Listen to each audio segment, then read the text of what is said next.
서맹수 튜브입니다. 금일은 6월 21일 수요일입니다. 지난 6월 19일 10시에 대한민국 검찰총장에게 강주 5.18 사태 진실에 대해서 밝혀달라고 고소장을 제출하였습니다. 고소 대상은 건영애와 홍준표입니다.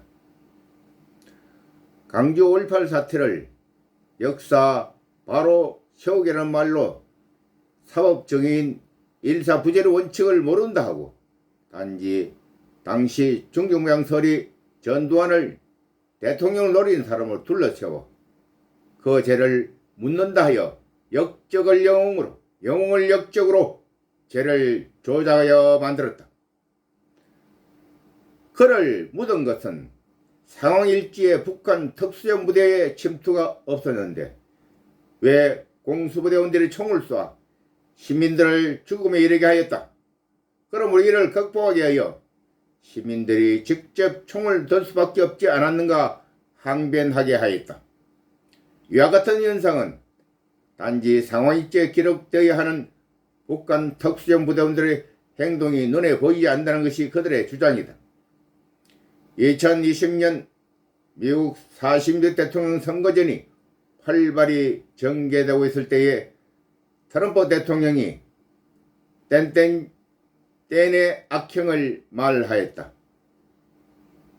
1, 2차 세계대전, 6.25 전쟁 등 각종 분쟁에 대해는 반드시 그들이 있다는 것을 말하며 놀라움을 금치 못하였다. 이를 종합하면 강주 사태도 그들이 있다는 것으로 판단할 수 있는 근거가 마련되었다. 필자는 근거를 통하여 현실적인 사실을 말하겠다. 첫째, 최규하 대통령 임사에서 그는 자신의 처지를 역사가 밝혀줄 것이다라고 하고 말을 전하였다. 당시에는 8개월의 최단명 대통령한을 말하는 것으로 알아들었다. 둘째, 박정희 대통령을 저격한 자는 친구인 김재규 중정부장이었다. 그는 미 정보부의 간첩으로 소문이 난 자였다. 카트도 그들의 사람이었다.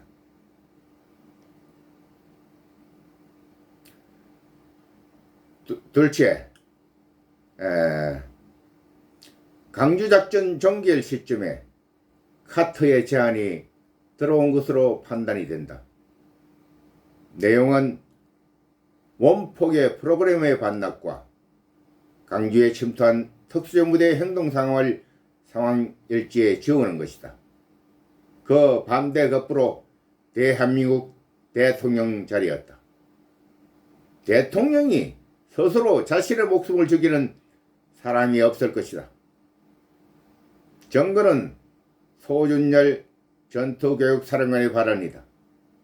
기자단을 모아놓고 동의를 구하는 말을 하였다. 그의 말은 국내 문재인이 조용히 끝냈으면 한다는 말이었다. 김동문 기자의 전언이 있었다. 홍준표는 95 수사 기록을 하여 전혀 다른 내용을 만들어 사건을 조작하였다. 모든 것이 공수 부대원들의 악행으로 만들어 시민군의 저항을 정당화시켰다.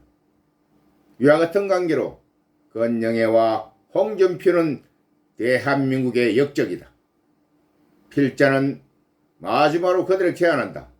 법적 책임은 당신들의 죄가를 고백함으로써 면할 수 있을 것이다. 영혼의 문제는 하나님께 구하라. 아멘. 여기까지입니다.